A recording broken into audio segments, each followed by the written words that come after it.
Go You ahead, know what man. else can change in a relationship too? His employment status. And if he just said, you know what?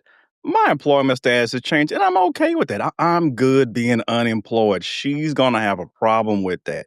And part of the condition of the relationship was that he stayed employed. I'm just using that example to say we all come into the relationship with expectations. And one of the expectations, of course, weight gain happens, life happens, things change. But the expectation that you're going to do your best and make a good faith effort to be the best version of yourself for me. That's what's not happening. And that is the violation of the terms and agreement. Like, are you at least making an effort? It could be diet, exercise, an environmental change, whatever. But the point is, you're not making a good faith effort. You're basically telling that man, F you, you just get the body I get because what are you going to do?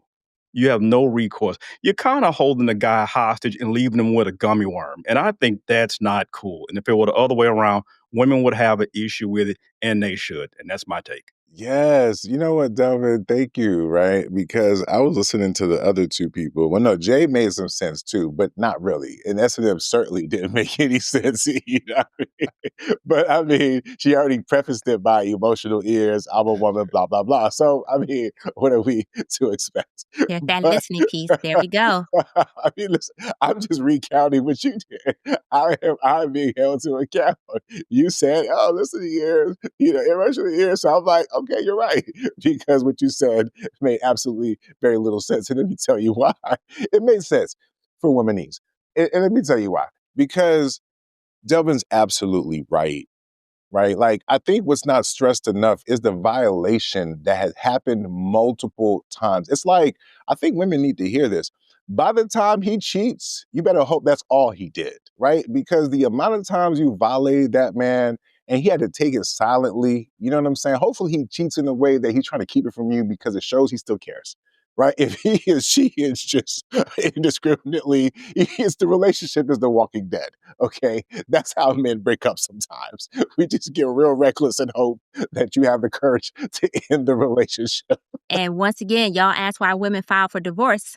There you go, because you want her to. You're a Listen, prisoner to. But anyways. if we go keep it a buck, when I hear that number, I do understand that maybe 30% of that is really for niggas too, right? It was like, homie just didn't have the balls to do it, right? Because it's hard, right? Because as the man, how are you going to leave because you're not happy? Right? How can you be honest and say, I'm leaving because I talked to her so many times. She wouldn't do anything to try to meet me halfway for all the ways I was dissatisfied in the relationship. And it just manifested through her diet, or at least how it showed up in terms of physically. And what's not said is when y'all feel fat, and y'all be knowing y'all feel fat or whatever, y'all don't feel sexy. Y'all show up as people who have less confidence too.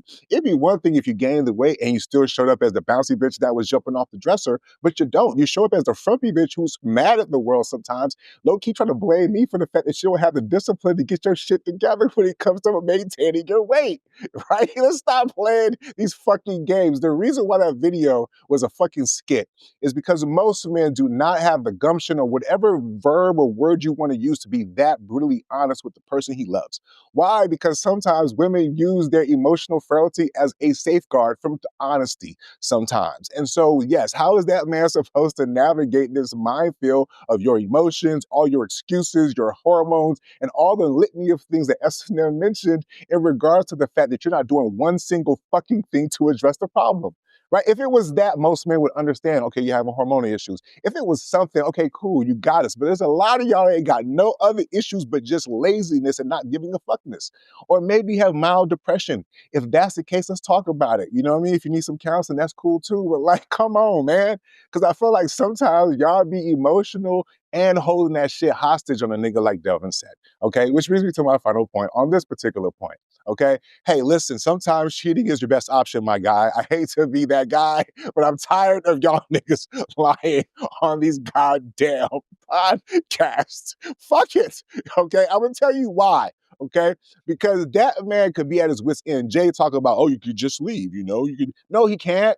No, he can't. He got to sit there and think about leaving his fucking kids who he loves for real, right? Like, you know what I mean? He wants to wake up and be there when they come home from school and shit. So now he got to make a calculated decision on whether or not I could tolerate this bitch, right? Long enough, right? To maintain my family and not be a total fucking failure, right? And so, yes, he could try to talk to her, but she's not going to hear that shit. So what else he's going to fucking do? But figure out a way to maintain his sanity by finding him a side piece who can at least be there for him in the way that his wife cannot be. Okay? I mean, what are we talking about? How is he going to do it? Oh, he's going to go and tell her? No, you're not going to do that. She's not going to go for that. That don't make no damn sense. It's like niggas who escape prison. You know what I'm saying? You know you'll get caught at some point in time, but fuck it. Enjoy the time that you have. You know what I'm saying? because at this point, think about it, your kids, depending on how long you got till 18, that's your prison sentence right there, right? So hopefully you can just cheat responsibly and not put your family in danger through diseases or having other children, right? Just be smart about it. But if you can maintain that, you can maintain your sanity and you might be able to maintain your family. Okay, I'm not saying I condone this, but what I'm tired of is people not acting like it doesn't make logical sense sometimes.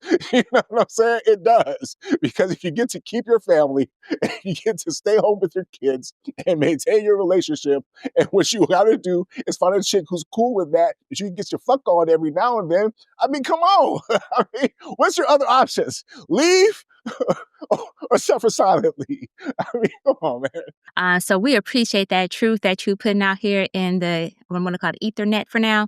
So thank you for that. I'm sorry. One last thing. I'm sorry. One last thing. And here's the key. If you communicate like that brother did, and she still don't do anything, the chances of you recovering from a cheat is much higher. You know why? Because you can always point back to the fact that you told her ass that you were not happy, that you were not satisfied. Yes, it might be rough, okay? And yes, you gotta hold your ground. Yes, you're sorry, but damn, bitch, this is what you led me to. How many times I told you, right? It's a very delicate balance, but the chances of you surviving that cheat is much higher if you communicate your displeasure, no matter how subtly, along the way, okay? Because in her mind, she's gonna realize, damn, I did this to him, right? And she might forgive you. But go ahead. I said, I'm sorry. We telling the truth today. I'm sorry. Yeah, so I actually will co-sign on that last piece, that because you had that conversation with her, she is more likely than not will forgive you for it, because low-key she will blame herself simply because you had the conversation.